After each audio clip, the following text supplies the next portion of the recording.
In this video, we'll begin our discussion of what's called a vector valued function. What we're going to do is we're going to take a variable t and create a function that, given a t, I can give you an x and a y or an x, y, and z to a point. There's a picture that's going to make this much more easier to understand for us. So what this is saying just here is we're going to think of a function given t. So we could say like x equals 3t plus 1 and y equals 2t, right? So we could create a function out of this and say, okay, well, let's not call it f, let's call it r for our vectors. That's what you're going to see most of the time. And the x component based on t will be 3t plus 1, and the y component of this vector will be 2t. So that's what they're saying there. This is just that I would have a z component. So we're going to build a function that's just a vector given a t. What this is going to do is allow us to take two variables, or three, x, y, and z, and change it to one, t. This also allows a path to come back on itself and stuff, and you'll see all this.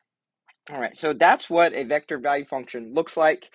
You pick a t, usually t could be time. As time passes, this is going to explain where x and y are. Now, you may be thinking, maybe not, that when you plug in a t, you get a vector. How am I going to graph? Okay, well, if I plug in 0, right, t equals 0, that tells me the vector is 1, 0. How do I graph that? Because it's just an arrow, right? It's just a ray. And if I put it in standard position, I could say, okay, well, here's my graph, and I know that this vector goes over 1, so we have something like that, right? So that means that vector t equals 1 would give me a 4, 2. So I would go, okay, this was 1, 2, 3, 4, 2. So the next function arrow would point there. So I would have like a vector, then another vector, and then I could do 2 equals 2 and get another vector. What this is actually doing is the vectors themselves are not the graph.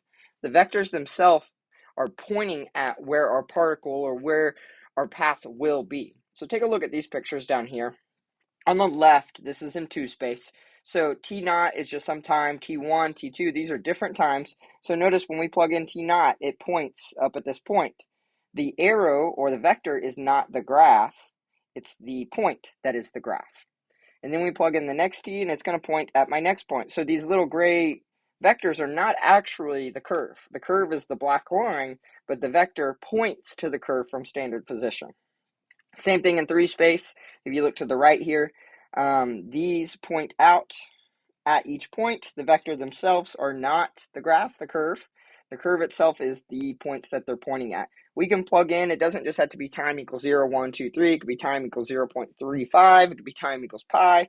And that's why we get this nice continuous path going through 3 space or 2 space. All right. When we are talking functions and we're talking about plugging things in and getting something out, it is natural to start talking about the what can we plug in, which is the domain question in our algebraic thinking. Determine the domain of the following vector value function and find the values for t equals 5 and t equals 7. So we're thinking about plugging a t in, and then I'm going to get a 3-dimensional vector out of that. Now, we only want to consider t's that actually make sense to plug in, meaning like it doesn't make sense to consider all numbers if I can't even get a vector when I plug in 14. If I plug in 14 and I'm just making a number up, but if I'm just plugging in a number and I can't get a vector out, it's not part of my function. So it's very important to be able to figure out what t's we can plug in. So you're just going to take each component itself, okay, ln of t minus 3. And I'll make some notes here for us. Ln's, the argument, just draw an arrow here, has to be non-negative. Or actually, has to be positive. It can't even be 0. So, can't be negative. So, if I was thinking about this problem, and I know that has to be positive, we could write has to be positive. So, I'm going to figure out all t's such that t minus 3 is greater than 0. Has to be positive.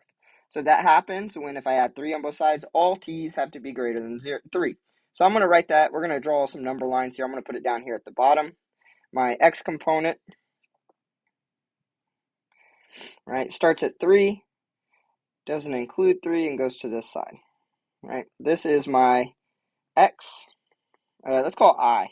It's my I component, right? Now if I take j, it's this thing, and I consider it 1 over t minus 4, okay, this, we're dividing. Anytime I have a denominator, I can't divide by 0. The only thing that's going to make that is t can't be 4. That's it. It can be anything else, that's fine. So that is my j component. So we'll do a number line as well. And I'm going to put a 4 here, and then put a hole around it, and then I know the graph can be any of that for my j component. All right, we have one last component here. It is this thing.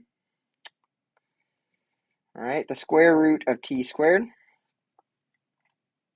Okay, so this thing, I can plug anything in because it's going to square. So t can be, I'm going to use this symbol here. This means is an element of, in math, all real numbers. You don't have to use that symbol if you don't want to. T can be all real numbers. So my k component is, we'll draw it just for the sake of notes.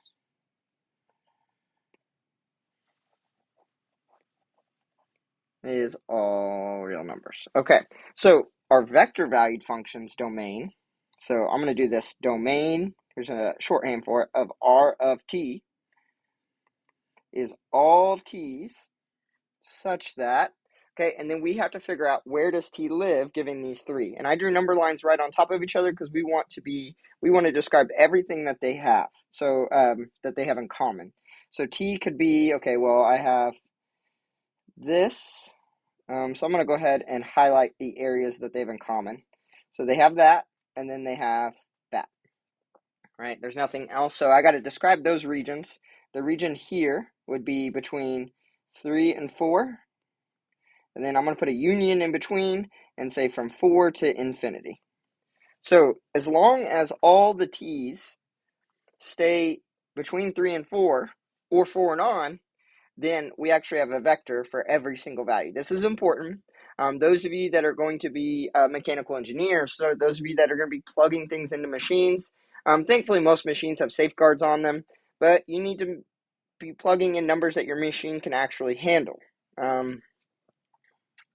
Most of them have safeguards, and you're not going to cost your company a bunch of money, but we as engineers, as scientists, as physicists, mathematicians, the few of you I got, we need to understand what we can plug in and what we can't, to understand the functions in general. This is very important. Think about if you had some machine that couldn't reach a certain temperature, and the inputs that whatever you're plugging in has to stay under this certain temperature. It's very important that you understand what can be plugged in, whatever that means for that machine, to not overheat it. So it is very important to understand domain. I know it's something that I know when I was a student going through algebra and stuff, I was like, oh, we answer this for every function. I'm not too worried about it. It actually turns out that it's a very important part of mathematics and your engineering field, because you have to understand what is the input and what will break my machine.